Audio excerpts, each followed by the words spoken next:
Alright, so in a nice twist of events, Rose McGowan, if you remember, she was one of the actresses on Charmed, opposite of Alyssa Milano, who was a nutcase.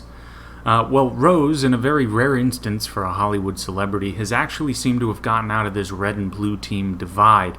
She's managed to overcome those ridiculous allegiances people seem to have to their own political team, and she's been able to use a little bit of logic and critical thinking and fair thinking, and it's caused her to distance herself from the Democratic Party. In this tweet, she writes, "I used to be a proud Democrat. I used to be a proud American. I would have died for this damn country and its ideals. I was raised to be a proud Democrat. When my youngest brother graduated as a fighter pilot at the Air Force Academy, I wore a Vote John Kerry pin, LOL. Got into verbal altercations with big men who were mad I was Democrat.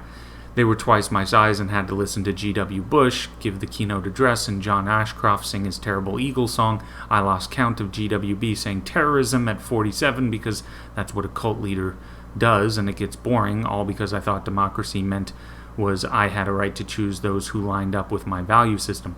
But what if there's no one? And I was always told it was the Democratic Party that were the good guys, that our papers were New York Times and Washington Post, and we as a family loved listening to All Things Considered, and we'd talk about how much we loved Ira Glass's voice, but now I know too much, and I feel really quite a sense of loss. I am not a cynical person, but America, goddamn, Republicans have always been painted as the bad guys, and I've always seen them more as a cult, but now I realize so are the Democrats and the media, macro and micro. This is deeper than a cover-up, and I'm sad because there's death around all corners and shadows in the daytime. It hurts." Now, I think this is great because one of the terrible and all too obvious consequences of having a blind allegiance to a political party is that it forces you to become hypocritical in many ways. You'll routinely exaggerate negative things about the other side and sweep unsightly things under the rug if it comes from your side.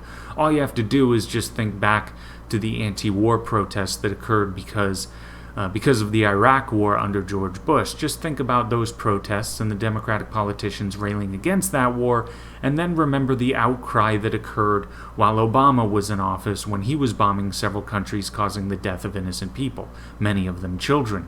Do you remember that outcry from the anti-war left at that time? I'm just kidding, because I don't, because there was none. And the same goes for Republicans. Bush could not drop a bomb without getting applauded by Republicans, but when Obama started doing it, now all of a sudden Republicans were concerned with the unintended consequences of those war efforts. Call me crazy, but I doubt that they were being sincere in their concerns. It wasn't about what was being done, it was all about who was doing it, because if the person doing it is on the other team, they have to toe the party line and condemn whatever it is. This, of course, is not a reliable way to maintain a sensible stance on any topic.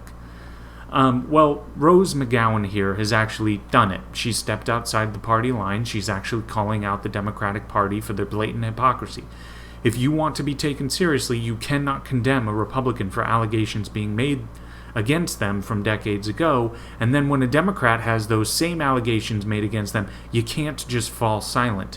If you claim a Republican cannot take a certain office because of some allegation, then when that same allegation is made against Joe Biden, you cannot then go put Joe Biden up as a presidential candidate without being a complete and utter hypocrite. To Rose's sincere credit here, she was able to break away from her blind allegiance and see through all of this. Good for her. But there are a few other things that I found interesting about this tweet. The part in which she says that she's always been told the Democratic Party were the good guys and those Republicans are the bad guys. I don't like using this term too much, but I can't help but notice that seems like brainwashing, does it not? She basically said here that she's been brainwashed. Well, I would tend to agree with that.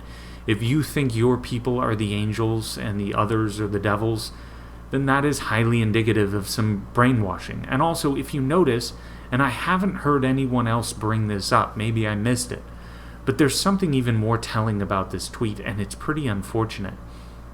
I think that this shows how messed up our priorities are, and what I mean is this. If you remember what I just mentioned about Obama bombing and killing innocent men, women, and children, this makes me wonder whether or not the Me Too movement and the SJW narratives have messed up our priorities.